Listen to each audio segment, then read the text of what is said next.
მზია არის ის, ვინც ევროპულ ღირებულებებს ნამდვილად ატარებს, ისევე როგორც ბევრი ქართველი, რომლებიც ქუჩაში დგანან ამ ხნის განმავლობაში.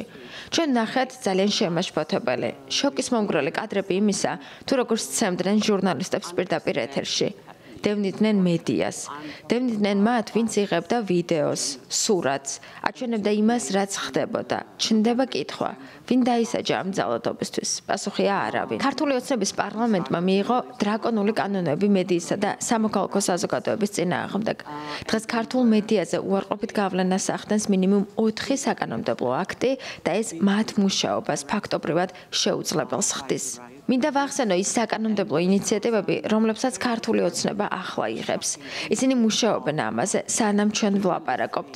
ეს არის ცვლილებები საქართველოს ადმინისტრაციულ და სისხლის სამართლის კოდექსებში, რომლებიც ფაქტობრივად კლავს შეკრებისა და სიტყვის თავისუფლებას ჩვენს ქვეყანაში. ამის სამიზნე არა მხოლოდ კონკრეტულად პოლიტიკური გაერთიანებები, არამედ ინდივიდებიც არიან, რომლებსაც შესაძლოა პატიმრობა დაემუქროთ, თუ ისინი ქუჩაში გავლენ და გააპროტესტებენ ნებისმიერ საკითხს. ევროპარლამენტმა ყურადღება უნდა მიაქციოს იმას, რაც საქართველოში ხდება. სტუდენტები დემოკრატიული ღირებულებებისთვის ყველაფერს რისკავენ. ჟურნალისტები სიმართლისთვის ნათელის მოფენას აგრძელებენ. მზია ამაღლობელი იმ მამაცი პროტესტის სიმბოლოდ იქცა, რომელიც დამოუკიდებელი ჟურნალისტიკის დასრულების წინააღმდეგ აღმოცენდა. მძიმე პერიოდში მე საერთაშორისო სოლიდარობამ გამაძლიერა და გამახსენა, რომ მარტოები არ ვიყავით. მზიას ახლა ასეთი სოლიდარობა სჭირდება. იგი იანვრიდან უკვე 9 თვეა პატიმრობაში იმყოფება და მისი კოლეგები მის მიერ დაარსებულ მედია ორგანიზაციებს სიცოცხლეს უნარჩუნებენ უზარმაზარი ზეწოლის პირობებში. მაგრამ ისინი ამას მარტო ვერ გააკეთებენ. ეს მზიასთვის კრიტიკული მომენტია. კრიტიკული მომენტია საქართველოსთვისაც. 310 დღეზე მეტია პროტესტი გრძელდება. ღირებულებები, რომლებზეც ევროპა აცხადებს, რომ დგას ახლა თბილისში გადის გამოცდას. სიჩუმე სახიფათო სიგნალს აგზავნის. მზია თქვენ სოლიდარობას იმსახურებს. საქართველოს თქვენ სოლიდარობას იმსახურებს. ახლა მოქმედების დროა. მზია ამ ბრძოლის სიმბოლო გახდა, რადგან ის ერთ-ერთი და არა ერთადერთია მათ შორის, ვინც სრულიად უმიზეზოდ ყოველგვარი სამართლებრივი საფუძვლის გარეშე აღმოჩნდა ციხეში მხოლოდ იმიტომ, რომ თავისუფალ მედიას წარმოადგენს. მხოლოდ იმიტომ, რომ უკვე 30 წელზე მეტია იცავს სამოქალაქო თავისუფლებებს, უმცირესობების უფლებებს და განსხვავებული აზრის გამოხატვის შესაძლებლობას.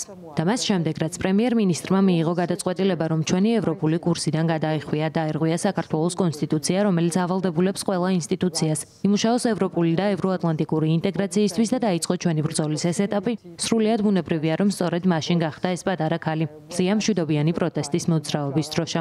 თავად ვესწრებოდი მის ბოლო სასამართლო პროცესს, რომელიც 11 საათი გრძელდებოდა და მთელი ამ 11 საათის განმავლობაში მზია ფეხზე იდგა, რადგან დამნაშავეთა სკამზე ჯდომა მისთვის მიუღებელი იყო.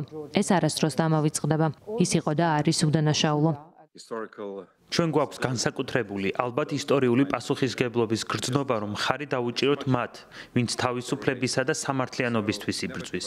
ქართული ოცნების ხელისუფლებას არაფერი ახალი არ გამოუგონია, როდესაც ის საქართველოში დემოკრატიული სტრუქტურების დანგრევას ცდილობს. ისინი უბრალოდ სწრაფად სწავლობენ გაკვეთილებს ჩრდილოეთით და აღმოსავლეთით მდებარე მეზობლებისგან. ესე წინააღმდეგება ქართული ხალხის ნებას. მიუხედავად იმისა, რომ ხელისუფლება ცდილობს წარმოაჩინოს თითქოს კარგს აკეთებს ქვეყნის უკეთესი მომავლისთვის. ეს არასწორია. ეს ტყუილია და ეწინააღმდეგება ქართველების მიერ დიდი ხნის წინ არჩეულ პოლიტიკურ გეზს. კიდევ ერთხელ ეს ყველაფერი ქალბატონი ამაღლობელის მხარდაჭერის ძალიან ძლიერი სიგნალია.